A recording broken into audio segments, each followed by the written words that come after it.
On est de retour pour une nouvelle vidéo. Nono est avec nous. Salut Nono. Salut Sacha. Alors, je voulais poser une question, Nono. Si jamais Paris perdait contre le Bayern, hein, ce serait presque fini. Donc, est-ce que là, vraiment, ce serait le début de la grosse crise du côté du PSG?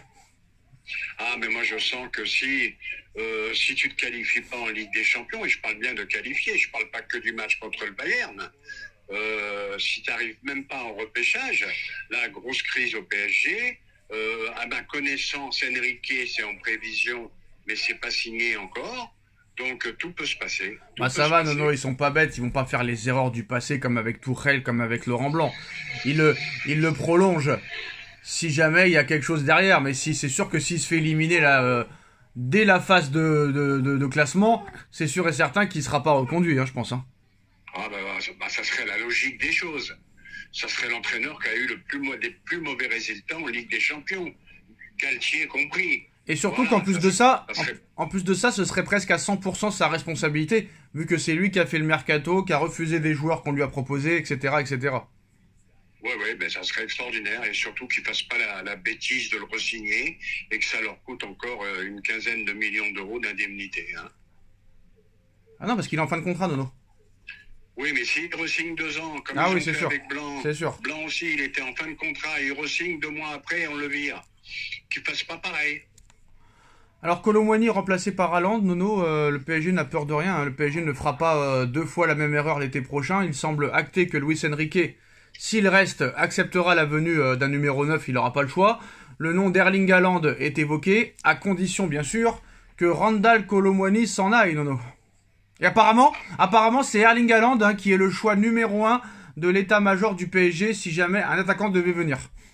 Ah ben ça serait une bonne chose. Mais maintenant, tu as posé la vraie question. Qui va prendre Colomboigny à ce salaire-là et à ce prix-là? Personne. Et là, il y a gros problème. N'oublions pas que Ramos va revenir aussi. Bon, y a pas de problème, Nono, parce qu'avec tous les transferts que t'as fait et que t'as eu 0 € en contrepartie, je sais pas si t'as une calculette, Nono, hein. Mbappé, 180 millions d'euros, il part gratuit. Cavani, 64 millions, il part gratuit. Di Maria, 64 millions, il part gratuit. Zlatan, 21 millions, il part gratuit. Je m'arrête là ou je continue? Non, tu peux t'arrêter là et je te donne entièrement raison. Ils sont pas à 100, ils sont pas à 100 plaques près. Voilà. Je te donne entièrement raison. Donc s'ils le vendent à 30-40 millions, ils se diront c'est pas mal. Et n'oublions pas qu'ils ont réussi l'exploit de revendre Ugarte au prix où ils l'ont acheté, Nono. Hein. Ça a été l'une des meilleures ventes depuis l'ère Classique. D'ailleurs, c'est la meilleure vente parce que la meilleure vente c'était Guedes. Voilà, exactement. Ouais, c'était 50 millions à Valence, je crois, et là maintenant, bah voilà. D'ailleurs, j'ai. Là, je fais un peu d'humour. Revendre Ugarte au prix qu'ils l'ont acheté. Et là, Manchester sont en train de manger la banane. Ouais. Moi, ça me fait rire. Les grands spécialistes du football, moi, ça me fait rire tout ça. Comme quoi. Là, ils mangent la banane à Manchester. Hein. Bah, comme quoi, ils sont pas si nuls que ça, des fois. Ils progressent, Paris, ils progressent. Ouais, on progresse. D'ailleurs, il y a une cérémonie ce soir, là, les Golden je sais pas quoi, et apparemment, il y a Campos qui est nominé, Nono, pour le trophée du meilleur directeur sportif. Bon, bah, le 1er avril, ça peut être tous les jours, hein. Bon, ben écoute, là, il n'y a plus de mots. Hein. Là, il n'y a plus de mots. Campos nommé meilleur directeur sportif. Déjà, c'est lui qui a peut-être le plus gros chéquier de tous les directeurs sportifs. Et il fait beaucoup d'erreurs. Et il fait beaucoup d'échecs. Eh ben, moi, je lui rappellerai Colomboigny sur le banc, Ramos avant qu'il se blesse sur le banc, et toutes les erreurs qu'il a fait avant. Oui, mais ça, c'est Enrique. Ça, c'est Enrique. C'est très simple, je comprends plus rien. Non, mais ça, c'est Enrique qui les met sur le banc, c'est pas lui, hein. Eh ben écoute, moi je comprends plus. D'ailleurs, pendant le reportage de Enrique, là, on a découvert que à chaque match, hein, que ce soit à la mi-temps ou à l'après-match, Campos était dans le vestiaire, hein, pendant que Enrique faisait ses consignes et ses machins. Tous les matchs, il est dans le vestiaire, Campos, hein.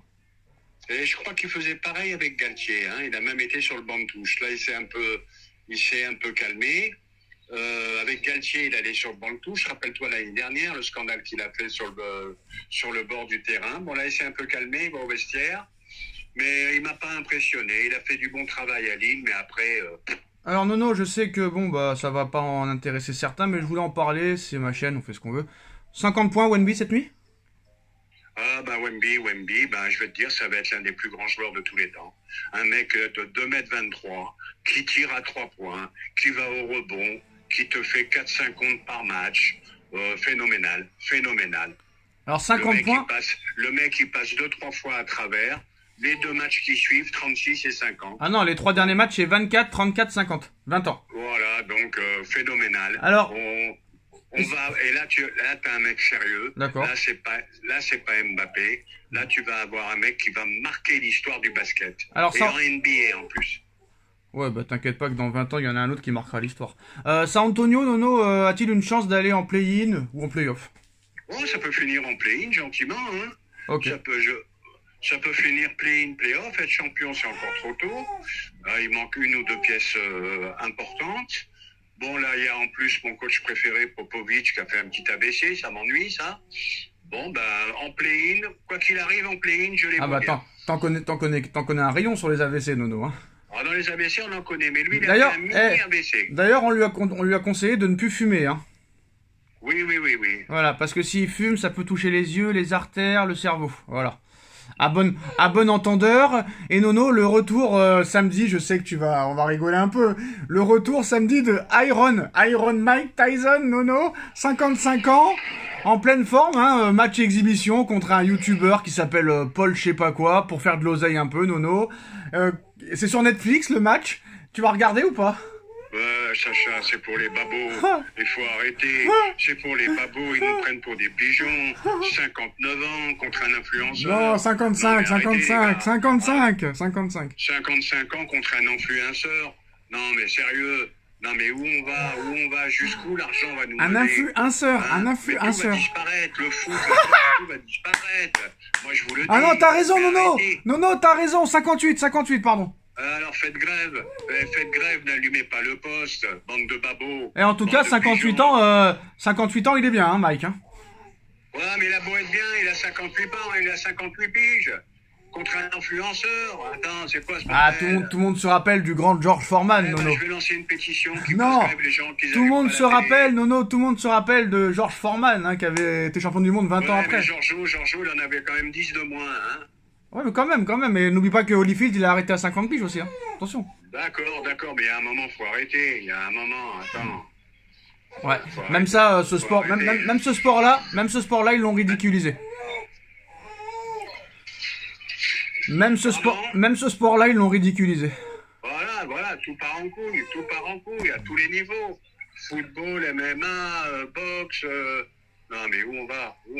Non, le MMA, c'est bien. Hein. Tous les meilleurs s'affrontent. Là, il y a John Jones qui va revenir. Le MMA, ça va prendre le dessus sur tout. Ouais, je pense. Parce que là, ça devient ridicule. Hein. Et j'ai même entendu que Mayweather voulait aussi faire sa rentrée. Il a pas assez d'argent, celui-là non plus. Ah, faut arrêter. Donc, voilà. Hein, on finira là-dessus sur ces belles paroles. Ah oui, il y a Enzo Milo. Nono, le joueur de Stuttgart, je crois, qui veut venir au PSG. Ah, ils veulent tous venir, mais je connais pas, Sacha. C'est un défenseur qui joue en Allemagne et qui a demandé à venir, quoi. Donc, faut le recruter ou pas? Je vais être honnête avec toi, je le connais pas. Enzo Milo, Nono, Enzo Milo. D'accord. Voilà, il joue en Allemagne en Bundesliga. Donc voilà, il a fait un appel du pied. Eh ben écoute, on verra bien, D'ailleurs, Nono, qu'est-ce que t'en penses de juste 2 secondes, parce que des fois je me dis que c'est un peu exagéré. Il y a la machine là, celle qui travaille à PSG TV là, qui a pris un briquet dans la tronche là, tu sais. T'as entendu parler de cette histoire? Oui, j'ai entendu parler. Textor lui a offert un bouquet de fleurs. Qui ça? Textor. Mais non, ouais, moi ça on s'en fout ça. Je te parle du projectile qu'elle a pris contre Marseille-Auxerre là. Oui. Est-ce que c'était vraiment pas exagéré un peu tout ce... C'est bon, t'as pris un projectile, ça va, c'est bon. Non, c'est pas exagéré, on vit dans une société de fous. Non mais ça va, on dirait qu'elle va mourir. Eh ben non. Non mais d'accord. Non mais c'est bon, tu sanctionnes le club, tu sanctionnes les dirigeants, Puis c'est bon, c'est pas la première qui a pris des... Quand Vinicius il prend des bananes dans la tête, on dit rien. Tu vois ce que je veux dire, Nono? Oui, Chacha, mais qu'est-ce qu'il faut attendre alors? Il faut attendre qu'il y ait un mort. Non mais c'est bon, ils ont qu'à mieux fouiller. Voilà. Comment ça se fait que les mecs, ils arrivent à rentrer dans les stades avec des projectiles, avec des fumigènes? Ils font quoi les mecs derrière les stadiers? Ils font quoi? Voilà. Les stadiers sont en combine avec les clubs de supporters, tout simplement. Autrement, tu peux pas rentrer. Allez, tchuss à tous. Ah, tchuss.